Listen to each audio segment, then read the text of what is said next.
और बेटा मान लिया।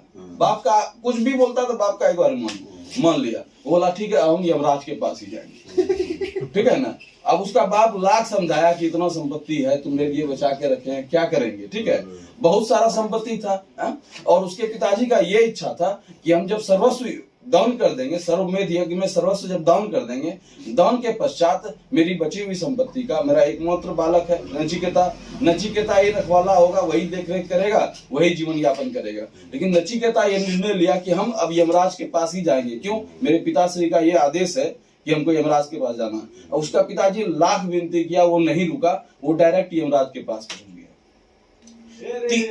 3 दिन का इंतजार किया, तब यमराज आकर उससे मिले।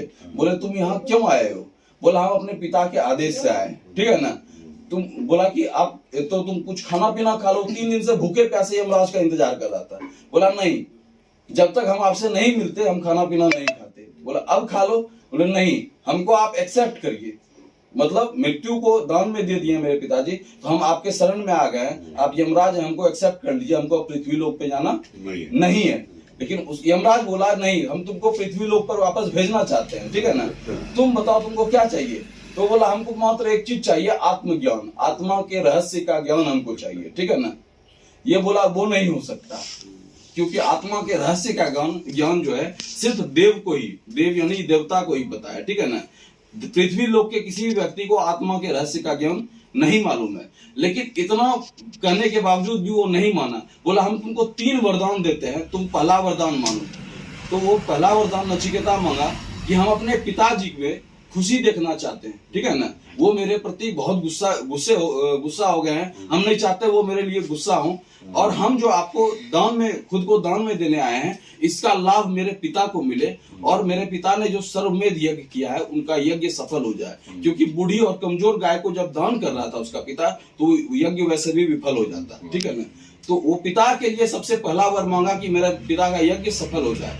तो यमराज बोले तथास्तु, ठीक है, जाओ तुम्हारे पिता का यज्ञ सफल हो गया।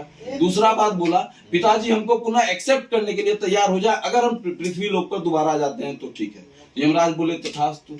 तीसरा वरदान मांगो, अंतिम वरदान है।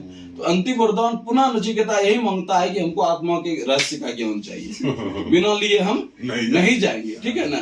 फिर मजबूरी में यमराज को लाख विनती करने पर यमराज भी विनती किया कि तुम ये मत लो, क्योंकि तुम देव नहीं हो, तुम देवता नहीं हो, इसीलिए आत्मा के रहस्य के ज्ञान के योग्य नहीं हो। लेकिन वो बोलता था कि ठीक है, हम अब यमलोक में रहेंगे, अब तो देव बन सकते हैं, हमको पृथ्वी लोक से कोई मोह माया नहीं है।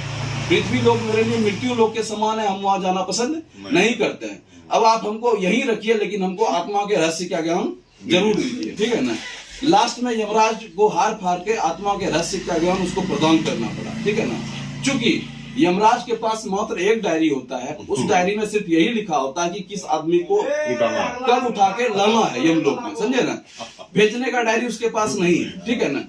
और इसका समय पूरा नहीं हुआ था, उसके डायरी में नचिकेता का नाम कहीं अंकित नहीं था। तो यमराज को पुनः नचिकेता को पृथ्वी लोक में भेजना पड़ा। तो पृथ्वी लोक में मात्र एक इंसान ऐसा था, नचिकेता, जिसको आत्मा के रहस्य का ज्ञान मालूम था। समझे ना। धन्यवाद।